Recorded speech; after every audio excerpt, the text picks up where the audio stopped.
Stage ಮೇಲೆ okay. So ನನಗೂ ಮೊದಲನೇ ಬಾರಿ ಕಾಂತಾರ ಎಲ್ಲ ಮುಗಿಸಿದ್ವಿ ಅವಾಗ. ಅಂಡ್ ಕಾಂತಾರ ಎಲ್ಲ ಮುಗಿಸಿ ಒಂದ್ ಗ್ಯಾಪ್ ಇತ್ತು. ನೆಕ್ಸ್ಟ್ ಏನು, ಯಾವ ಸಿನಿಮಾ ಮಾಡೋದು, ಏನ್ ಕತೆ, ಯಾವ ಅವಕಾಶ, ಏನ್ ಕತೆ ಅಂತ ಗೊತ್ತಿರ್ಲಿಲ್ಲ ಅವಾಗ. ಸುಮ್ಮನೆ ಕುತ್ಕೊಳ್ಳೋದು ಯಾಕೆ, ಆ ಟೈಮಲ್ಲಿ ಲೆಟ್ಸ್ ಯುಟಿಲೈಸ್, ಏನೋ ಒಂದು ಮಾಡ್ತಾ ಇರೋಣ, ಒಂದು ಏನೋ ಜಿಮ್ಗೆ ಹೋಗೋದು, ಇನ್ನೊಂದು ಮತ್ತೊಂದು. ಸೊ ಅವಾಗ ಆಲ್ಮೋಸ್ಟ್ ಒಂದು 12 ಕಿಲೋಸ್ ಏನೋ ಕಮ್ಮಿ ಆಗಿದ್ದೆ. ಒಂದು ಜರ್ನಿಯಲ್ಲಿ ಇರೋಣ, ಒಂದು ಫಿಟ್ನೆಸ್ ಇಟ್ಕೊಂಡಿರೋಣ, ಅವಾಗ ಯಾವುದೋ ಒಂದು ಅವಕಾಶ ಬಂದಾಗ ಅದಕ್ಕೆ ಸರಿಯಾಗಿ ಕುತ್ಕೊಳ್ಳುತ್ತೆ ಅಂತ. ಅಂಡ್ ಆ ಜರ್ನಿಯಲ್ಲಿ ಇರ್ಬೇಕಾದ್ರೆ ಬಂದಿದ್ದ ಕಾಲು ನಂಗೆ ಅಜನೀಶ್ ಲೋಕನಾಥ್ ಅವ್ರದ್ದು. ಸೊ ಯುದ್ಧ ಕಾಲದಲ್ಲಿ ಶಸ್ತ್ರಾಭ್ಯಾಸ ಮಾಡೋದಕ್ಕಿಂತಾನು ಆ ಅಭ್ಯಾಸದಲ್ಲಿ ಇದ್ರೆ ಯುದ್ಧ ಕರೆಕ್ಟ್ ಆಗಿ ಬಂದಾಗ ನಾವು ರೆಡಿಯಾಗಿ ಇರ್ತೀವಿ ಅನ್ನೋದಕ್ಕೆ ಆ ಕಾಲ್ ಸಾಕ್ಷಿ. So thank you so much Ajaneesh sir. Call ಮಾಡಿ, ನಾನು ಅಜನೀಶ್ ಲೋಕನಾಥ್ ಸರ್, ನಂಬರ್ ಇದೆ ನನ್ನ ಹತ್ರ, ಹೇಳಿ ಸರ್. ಅವ್ರನ್ನ ನಾನು ರಕ್ಷಿತ್ ಸರ್ ಬರ್ಡೇ ಅಲ್ಲಿ ಇಲ್ಲಿ ನೋಡಿದ್ರೆ ಬಿಟ್ರೆ ಹತ್ತಿರದಿಂದ ಮಾತಾಡಿದ್ ಯಾವತ್ತೂ ಇಲ್ಲ. ಬಟ್ ಕಾಂತಾರ ಸಿನಿಮಾ ಆದ್ಮೇಲೆ ಅಂತ ಒಂದು ದೊಡ್ಡ ಹಿಟ್ ನ ಕೊಟ್ಟು ಅಂತ ಒಬ್ಬ ಸಂಗೀತ ನಿರ್ದೇಶಕ ನನಗೆ ಕಾಲ್ ಮಾಡ್ತಾನೆ ಅಂತ ಹೇಳಿದ್ರೆ ತುಂಬಾ ಹೆಮ್ಮೆ ಅನಿಸ್ತಾ ಅವತ್ತಿನ ದಿವಸ. ಅಂಡ್ ಅದಾದ್ಮೇಲೆ ಬಾಬಿ ಮ್ಯಾಮ್ ಮತ್ತೆ ಅಜನೀಶ್ ಸರ್ ಬಂದು ಕತೆ ಹೇಳಿ, ಅಂದ್ರೆ ಸಿನಿಮಾ ಮಾಡ್ತಾ ಇದೀವಿ, ನೀವು ಮೇನ್ ಲೀಡ್ ಮಾಡ್ಬೇಕು ಅಂತ ಹೇಳಿದಾಗ ಖುಷಿ ಆಯ್ತು. ಯಾಕಂದ್ರೆ ಇಷ್ಟು ವರ್ಷಗಳ ಅನುಭವ ಇರುವಂತಹ, ಅಂದ್ರೆ ಸಿನಿಮಾ ಕ್ಷೇತ್ರದಲ್ಲಿ ಸಂಗೀತ ನಿರ್ದೇಶಕನಾಗಿಯೇ ಇರ್ಬೋದು, ಆದ್ರೆ ಇಷ್ಟು ವರ್ಷಗಳ ಅನುಭವ ಅವ್ರಿಗೆ ಏನಿದೆ, ಅದ್ರ ಜೊತೆಗೆ in fact Ajaneesh sir music direction ಬರೋದಕ್ಕಿಂತ ಮುಂಚೆನೆ ಬಾಬಿ ಮ್ಯಾಮ್ ಎಷ್ಟೋ ಸಿನಿಮಾಗಳಿಗೆ ಸಂಗೀತ ನೀಡಿದ್ರಂತೆ. ಸೊ ಅಷ್ಟು ಅನುಭವ ಪ್ಲಸ್ ಇವರ ಅನುಭವ ಇದೆಲ್ಲ ಸೇರಿದಾಗ ಒಂದು ಎಕ್ಸ್ಪೆಕ್ಟೇಷನ್ ಜನರಲ್ಲಿ ನಮ್ಮಲ್ಲಿ ಹುಡ್ಕೊಂಡಿರುತ್ತೆ ಕಲಾವಿದರಿಗೆ. ಅಂಡ್ ಆ ಎಕ್ಸ್ಪೆಕ್ಟೇಷನ್ ಗೆ ಕರೆಕ್ಟ್ ಆಗಿ ಬಂದಿರುವಂತ ಇವತ್ತಿನ ನಮ್ಮ ಸಿನಿಮಾ ಜಸ್ಟ್ ಮ್ಯಾರಿಡ್. ಸೊ ಅದಾದ್ಮೇಲೆ ಕತೆ ಹೇಳಿದ್ರು, ಖುಷಿ ಆಯ್ತು. ಅಂಡ್ ಅವ್ರಿಗೆ ಯಾವ ತರ ಬೇಕಿತ್ತು ಆ ಪಾತ್ರಕ್ಕೆ ಆ ತರ ಅವಾಗ ಕಾಣ್ತಾ ಇದ್ದೆ ನಾನು. ಅಂಡ್ ಅದಕ್ಕೆ ರೆಡಿ ಆದಂಗೆ ಆಯ್ತು. ಅಂಡ್ ಖುಷಿ ಏನು ಅಂತ ಹೇಳಿದ್ರೆ, ನಾನು ಇನ್ನೂ PUC ಓದ್ತಿರ್ಬೇಕಾದ್ರೆ ನನ್ ಕುಂದಾಪುರದಲ್ಲಿ ಶೇಖರಣ್ಣ ಅಂತ ಇದ್ದಾರೆ, ಅಲ್ಲಿ JK ಹೋಟೆಲ್ ಅಂತ ಇದೆ. ಅವರು, ನೀನು ಓದೆಲ್ಲ ಮುಗಿಸ್ಕೊಳಪ್ಪ, ನನಗೆ ದೇವರಾಜ್ ಅವ್ರ ಪರಿಚಯ, ಅವ್ರ ಹತ್ರ ಮಾತಾಡ್ಬಿಟ್ಟು ಸಿನಿಮಾ ರಂಗದಲ್ಲಿ ನಿನಗೆ ಅವಕಾಶ ಕೊಡಿಸ್ತೀನಿ ಅಂತ ಹೇಳಿದ್ರು. ಅದಾದ್ಮೇಲೆ ಶೇಖರಣ್ಣ ಆ ಒಂದು ಭರವಸೆ ಕೊಟ್ರು. ಬಟ್ ಆ ಅವಕಾಶನ ನನಗೆ ಬಾಬಿ ಮೇಡಮ್ ಕೊಡಿಸಿದ್ರು.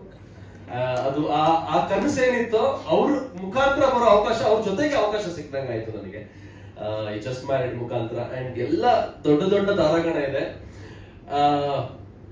ಎಲ್ಲೂ ಹೇಳಿಲ್ಲ ನಾನು, ಬಟ್ ಇವತ್ತು ಹೇಳ್ತೀನಿ. ಬಿಗ್ ಬಾಸ್ ಆಗಿ ಬಂದ ನಂತರ ನಂದೊಂದು ಫುಡ್ ಟ್ರಕ್ ಇತ್ತು, ಅದಾದ್ಮೇಲೆ ಅದನ್ನ ರೆಸ್ಟೋರೆಂಟ್ ಮಾಡಿದೆ. ಇವಾಗ ಅದನ್ನ ನಾನು ಕಳೆದ 6 ತಿಂಗಳ ಹಿಂದೆ ನಾನು ಅದನ್ನ ಸೇಲ್ ಮಾಡಿದೆ. ಈಗ ಬೇರೆ ಏನೋ ಮಾಡೋದಕ್ಕೆ ಹೊರಡ್ತಾ ಇದ್ದೀನಿ. ಬಟ್ ಬಿಗ್ ಬಾಸ್ ಆದ ನಂತರ ಆ ಫುಡ್ ಟ್ರಕ್ ನಾನು ಯಾವಾಗ ಹೋಟೆಲ್ ಮಾಡಿದ್ನೋ ಆ ಹೋಟೆಲ್ಗೆ, ಇದು ಅವ್ರು ತಿಂಡಿ ತಿನ್ಬೇಕು ಅಂತ ಅಲ್ಲ, ಇನ್ನೊಂದಕ್ಕೆ ಅಂತ ಅಲ್ಲ, ಬಟ್ ಅವ್ರು ತಿಂಡಿ ತಿನ್ನೋದಕ್ಕೆ ಎಷ್ಟೆಷ್ಟು ದೊಡ್ಡ ಹೋಟೆಲ್ಗಳಿದಾವೆ, ಅವ್ರ ಮನೆಗೆ ತಿಂಡಿ ತಂದು ಕೊಡ್ತಾರೆ, ಎಲ್ಲ ಮಾಡ್ತಾರೆ. ಬಟ್ ನಮ್ಮ ಹೋಟೆಲ್ಗೆ ಬಂದು ನಮ್ಮ ಹೋಟೆಲ್ ಸಿಗುವಂತಹ ಸಬ್ಬಕ್ಕಿ ಇಡ್ಲಿನ ತಿಂದು ನನಗೆ ಹರಿಸಿ ಆಶೀರ್ವದಿಸಿ ಹೋಗಿರೋದು ಶ್ರುತಿ ಮ್ಯಾಮ್. ಸೊ ಇದು ಎಲ್ಲೂ ಹೇಳಿಲ್ಲ ನಾನು, ಬಟ್ ಇವತ್ತು ಅವಕಾಶ ಇದೆ ನನಗೆ.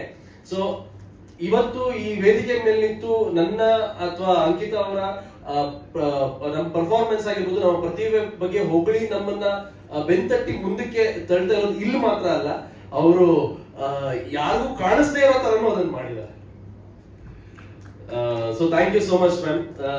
ಅಂದ್ರೆ ಎಷ್ಟೋ ಜನರಿಗೆ ಹೇಳ್ತಾರೆ, ನೀವು ಹಂಬಲ್ ಆಗಿದ್ದೀರಾ, ನೀವು ವೆರಿ ಡೌನ್ ಟು ಅರ್ತ್ ಇದ್ದೀರಾ.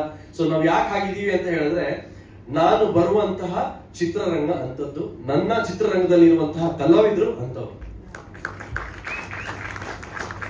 ಸೊ ಒಂದು ಇಂಟರ್ವ್ಯೂ ಮಾಡ್ತಾ ಇದ್ವಿ ಮೊನ್ನೆ, ಕೇಳಿದ್ರು, ಅಂದ್ರೆ ಹೇಗ್ ಅನ್ನಿಸ್ತು ಜಸ್ಟ್ ಮ್ಯಾರಿಡ್ ಅಲ್ಲಿ ದೊಡ್ಡ ಕಲಾವಿದರ ಜೊತೆ ನಟನೆ ಮಾಡಿ ಹೊರಗಡೆ ಬಂದೆ, ಹೇಗನ್ನಿಸ್ತು ಅಂತ. ನಾನು ಅವಾಗ ಹೇಳಿದೆ, I feel that I come from a very great school. Just married ಮುಗಿದು ಹೊರಗಡೆ ಬಂದ ನಂತರ ಎಲ್ಲಾ ಕಲಾವಿದರ ಜೊತೆ ಆಕ್ಟ್ ಮಾಡಿ, ಅಂದ್ರೆ ನಾವು ಅನ್ಕೊಳ್ತಿರ್ತೀವಿ ಇವ್ರ ಜೊತೆ ಎಲ್ಲ ಹೆಂಗೆ, ಯಾವತ್ತಾದ್ರೂ ನಮ್ಗೊಂದು ಅವಕಾಶ ಸಿಗ್ಬೇಕಲ್ಲ ಅಂತ. ಬಟ್ ಒಂದೇ ಸಿನಿಮಾದಲ್ಲಿ ಇಷ್ಟೂ ಜನ ದೊಡ್ಡ ಕಲಾವಿದರ ಜೊತೆ, ಅದು ಫಸ್ಟ್ ಸಿನಿಮಾ ನನಗೆ. ಅಂಕಿತಾ ಇದು 2ನೇ ಸಿನಿಮಾ. ಇನ್ಫ್ಯಾಕ್ಟ್ ಅಂಕಿತಾ ಜೊತೆನೂ ಆಕ್ಟ್ ಮಾಡುವಂತಹ ಒಂದು ಅವಕಾಶ ನನಗೆ ಸಿಕ್ಕಿರೋದು, ಇಟ್ಸ್ ಅ ಪ್ರೌಡ್ ಮೂಮೆಂಟ್ ನನ್ಗೆ. ಇಲ್ಲ, ನೀವು ನಗದೇ ಅಲ್ಲ, ನಾನು ಅವ್ರು ಈ ಸಿನಿಮಾ ಸಿಗೋದಕ್ಕಿಂತ ಮುಂಚೆನೂ ನಾನು ಅವ್ರನ್ನ ಅಪ್ರಿಶಿಯೇಟ್ ಮಾಡಿದ್ದೀನಿ. ಇಬ್ಬನಿ ತಪ್ಪಿದ ಎಳೆಯಲ್ಲಿ ಸಿನಿಮಾ ನೋಡೋಕ್ಕಿಂತ ಮುಂಚೆ ಒಂದು ಚಿಕ್ಕ ಕ್ಲಿಪ್ಪಿಂಗ್ ನೋಡಿದ್ದೆ. ನಾನು ಕ್ಲಿಪ್ಪಿಂಗ್ ನೋಡಿದಾಗ ಹೇಳಿದ್ದೆ, this girl deserves national or state award ಅಂತ. ಅಂದ್ರೆ ಆ ಮಟ್ಟಕ್ಕೆ ಆ ಮಟ್ಟದ ಪ್ರತಿಭೆ ಅಂಕಿತ. ಅಂಡ್ ಅವ್ರ ಜೊತೆ ಈ ಸ್ಕ್ರೀನ್ ನ ಶೇರ್ ಮಾಡ್ಕೊಳ್ಳುವಂತ ಅವಕಾಶ ನನಗೆ ಸಿಕ್ಕಿರೋದು ಇಟ್ಸ್ ಅನ್ ಆನರ್. ಸೊ ಅದೇ ಅಂದ್ರೆ ಈ ಇಡೀ ಸಿನಿಮಾ ಮುಗಿಸಿ ಹೊರಗಡೆ ಬರ್ಬೇಕಾದ್ರೆ ಏನು ಇಲ್ಲ, ಇವಾಗ ಏನು ಮಾಡಿಲ್ಲ ನೀನು ಅನ್ನೋದನ್ನ ಇವ್ರನ್ನೆಲ್ಲರನ್ನು ನೋಡಿ ಕಲ್ತ್ಕೊಂಡು ಬಂದಿದ್ದೀವಿ. ಅಂಡ್ ಬಹಳಷ್ಟು ಮಾಡೋದಿದೆ, ಅದಕ್ಕೆಲ್ಲದಕ್ಕೂ ನಿಮ್ಮೆಲ್ಲರ ಆಶೀರ್ವಾದ ಸಹಕಾರ ಇರುತ್ತೆ ಅಂತ ನಾನು ನಂಬಿದ್ದೀನಿ. ಅಂಡ್ ಶ್ರೀಮಂತ್ ಸರ್ ವೇದಿಕೆ ಮೇಲೆ ಬರಕ್ಕಿಂತ ಮುಂಚೆ ಇಂಗ್ಲಿಷ್ ಅಲ್ಲಿ ಏನೆಲ್ಲ ಹೇಳಿದ್ರು ಅದೆಲ್ಲ ಒಂದ್ಸಲ ಕನ್ನಡದಲ್ಲಿ ಹೇಳ್ಕೊಟ್ಟಿದ್ದೆ. ಬಟ್ ಆದ್ರೂ ಮತ್ತೆ ಸುಮ್ನೆ ಯಾಕೆ ಅವರು ಅದನ್ನ ಕನ್ನಡನ ತಪ್ಪಾಗಿ ಹೇಳಿ ಬೇಡ ಸಿನಿಮಾದಲ್ಲಿ ಮಾಡಿರೋದನ್ನೇ ನೋಡ್ಕೊಳ್ಳಿ ಅಂತ ಸುಮ್ನೆ ಅವರು. But thank you so much sir. We have all watched you in ನಿಮ್ ಕನ್ನಡ ಅರ್ಥ ಆಗತ್ ಬಿಡಿ. ನಿಮ್ಮನ್ನ ತುಂಬಾ ಸಲ ನಾವು ಸಿನಿಮಾಗಳನ್ನ ನೋಡಿದೀವಿ, ನಾವು ಎಲ್ಲಾ ಭಾಷೆಗಳ ಸಿನಿಮಾನು ನೋಡ್ತೀವಿ, ಎಲ್ಲಾ ಭಾಷೆಗಳ ಸಿನಿಮಾನು ಅಪ್ರಿಶಿಯೇಟ್ ಮಾಡ್ತೀವಿ ನಾವು ಕನ್ನಡಿಗರು. ಅಂಡ್ ನಿಮ್ಮನ್ನ ಬಹಳಷ್ಟು ಸಿನಿಮಾಗಳಲ್ಲಿ ನೋಡಿದೀವಿ. And pan India actor sir ನೀವು. So to be working with one such pan India, ಇವತ್ತೆಲ್ಲ people have been talking about pan India. Now you are pan India actor since childhood. Starting your career from Kannada film industry, you are a pan-India star. So it was a great honor that you are one of our family member. You are as naughty as I am, and your father is.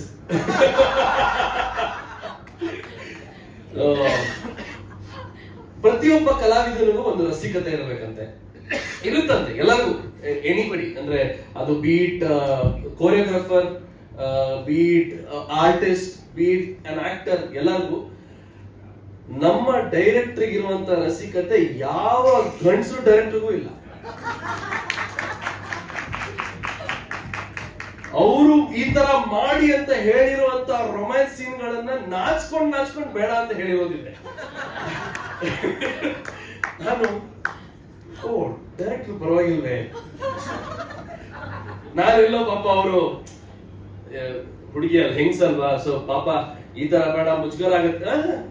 You do that, you look nice.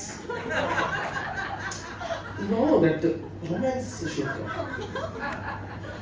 ಅಂಕಿತ ಸ್ವಲ್ಪ ಜಾಸ್ತಿ ಆಗಲ್ಲ, ಇಲ್ಲ ಅದೇ ತರ ಮಾಡ್ರೆ. ಅಂದ್ರೆ ನಮಗೂ ನಾಚಿಕೆ ಆಗೋಷ್ಟು ರೊಮ್ಯಾನ್ಸ್ ನಮ್ ಸಿನಿಮಾದಲ್ಲಿ ತರೋದಕ್ಕೆ ಪ್ರಯತ್ನ ಪಟ್ಟಿದ್ದಾರೆ, ಆ ರಸಿಕತೆಯನ್ನ ತರುವಂತ ಪ್ರಯತ್ನ ಪಟ್ಟಿದ್ದಾರೆ. ಅಂಡ್ ಅವರು ದೂರ ಇದ್ದಾರೆ ತುಂಬಾ, ನಾವು ಸ್ವಲ್ಪ ಬ್ಯಾಲೆನ್ಸ್ ಮಾಡ್ಕೊಂಡು ಆಮೇಲೆ ಸಿನಿಮಾದಲ್ಲಿ ಮಾಡಿದೀವಿ. ಬಟ್ ಪ್ರತಿಯೊಂದು ಶಾರ್ಟ್ ಅಲ್ಲೂ ಕೂಡ, ಪ್ರತಿಯೊಂದು ಎಂಟ್ರಿಗೂ ಕೂಡ ಮೇಡಮ್ ಹೇಳ್ದಂಗೆ, ಸೊ ಇವ್ರು ಮೂಡ್ ಅಂತ ಹೇಳಲ್ಲ, ಮೂಡನ್ನ ಇವರೇ ಕೊಡ್ತಾರೆ ಮೇಡಮ್. ನಮ್ಮ ಬಾಬಿ ಮ್ಯಾಮ್ ಅವರೇ ಮೂಡ್ ಕೊಡ್ತಾರೆ ನಮ್ಗೆ ಇಲ್ಲಿ ಸಿನಿಮಾ ಶಾರ್ಟ್ ಶುರು ಆಗಕ್ಕಿಂತ ಮುಂಚೆ. ಪ್ರತಿಯೊಂದು ಸೀನ್ಗೂ ಈ ರೆಫರೆನ್ಸ್ ಹಿಂಗ್ ಬರ್ಬೇಕು ಅಂತಾನೆ, ಅಂದ್ರೆ ಅವರೇ ಮಾಡ್ಬಿಟ್ಟು ಅದನ್ನ ತೋರಿಸಿ ನಮ್ಮ ಹತ್ರ ಪ್ರೊಜೆಕ್ಟ್ ನಮ್ಮ ನಟನೆಯನ್ನ ತಗ್ಸುವಂತ ಒಬ್ರು ಡೈರೆಕ್ಟರ್ ಅವರು. And thank you so much ma'am. And ನಂಗೆ ಖುಷಿ ಅಂತ ಹೇಳಿದ್ರೆ ಮಾಲವಿಕಾ ಮ್ಯಾಮ್, ಶ್ರುತಿ ಮ್ಯಾಮ್ ಮತ್ತೆ ನಾನು 3 ಜನ ಬಿಗ್ ಬಾಸ್ ಹೋಗಿ ಬಂದಿದ್ವಿ, ಒಂದೇ ಮನೆಯಿಂದ ಬಂದವರು. You are also ma'am. ನೋಡಿ ಪ್ಯಾನ್ ಇಂಡಿಯಾ ಬಿಗ್ ಬಾಸ್. ಅವ್ರು ಮಾತಾಡೋ ಹೋಗಿ ಅನ್ಕೊಂಡೆ ನಾನು ಮೇನ್ ಬಿಗ್ ಬಾಸ್ ಹೋಗಿದ್ರು ಅಂತ.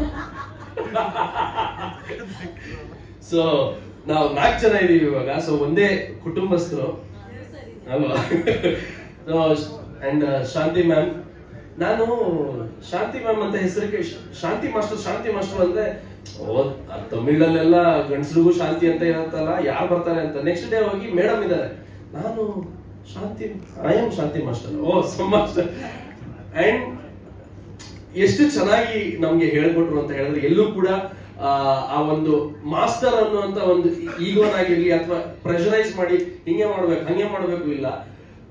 ಶಿ ಅಂಡರ್ಸ್ಟುಡ್ ನಮ್ಮ ಹತ್ರ ಏನ್, what is my capacity or what is this artist capacity, ಅದನ್ನ ನೋಡ್ಕೊಂಡು ಅದ್ರ ಸುತ್ತಮುತ್ತ ಡ್ಯಾನ್ಸ್ ಅಂತ ಬಂದ್ಮೇಲೆ ಅದು ಚೆನ್ನಾಗಿ ಬರಬೇಕು. It's not about heavy dancing, nothing like that. It's all about ಏನ್ ಮಾಡ್ತಾ ಇದೀವಿ ಆ ಡ್ಯಾನ್ಸ್ ಅಲ್ಲಿ, it has to emotionally connect to the audience ಅಂತ. So you have done a great job ma'am. ಇದು it's an honour for me that a choreographer like you, I got a choreographer like you. Thank you so much. And in ಎಲ್ಲಾರ್ಗು thanks ಹೇಳ್ತಾ ಇರಕ್ಕಾಗಲ್ಲ. And ಎಲ್ಲರಿಗೂ thanks, ಇಲ್ಲಿ ಯಾರೆಲ್ಲ ಪರೋಕ್ಷವಾಗಿ support ಮಾಡಿದ್ರು ಅವ್ರಿಗೂ ಕೂಡ thanks. Ajani sir, thank you so much. ಒಳ್ಳೆ ದುಡ್ಡು ಕೊಟ್ಟಿದ್ದೀರಾ, ಸಿನಿಮಾಗೂ ಒಳ್ಳೆ ದುಡ್ಡು ಖರ್ಚು ಮಾಡಿದ್ದೀರಾ. ಅದು ಟ್ರೈಲರ್ ಅಲ್ಲಿ ಇವಾಗ ಆಲ್ಮೋಸ್ಟ್ ಎಲ್ಲರೂ ಕಾಣಿಸ್ತಾ ಇದೆ. ಅಂಡ್ ಸರಿಯಾದ ವ್ಯಕ್ತಿ ಮೇಲೆ ದುಡ್ಡು ಖರ್ಚು ಮಾಡಿದೆ. So all the best ma'am, all the best sir, ಇಡೀ ಚಿತ್ರತಂಡಕ್ಕೆ all the best. And beautiful, you have sung very beautifully. Thank you for giving such great vocals to such amazing song. Thank you. ಮತ್ತೊಮ್ಮೆ ಎಲ್ಲ ಮಾಧ್ಯಮದವರಿಗೆ ಹಾಗೆ ಎಲ್ಲ ನಮ್ಮ ಚಿತ್ರತಂಡದ ಕಲಾವಿದರಿಗೆ, technicians ಗಳಿಗೆ ಎಲ್ಲರಿಗೂ thank you. And Parthiban sir, we miss you. I am sure ಎಲ್ಲೋ ದೂರದಲ್ಲಿ ನಮ್ಮ ಸಿನಿಮಾದೇ ಯಾವ್ದೋ ಕೆಲಸನ ಮಾಡ್ಕೊಂಡು ಬಿಸಿ ಆಗಿದ್ದೀರಾ ನೀವು ಅಂತ.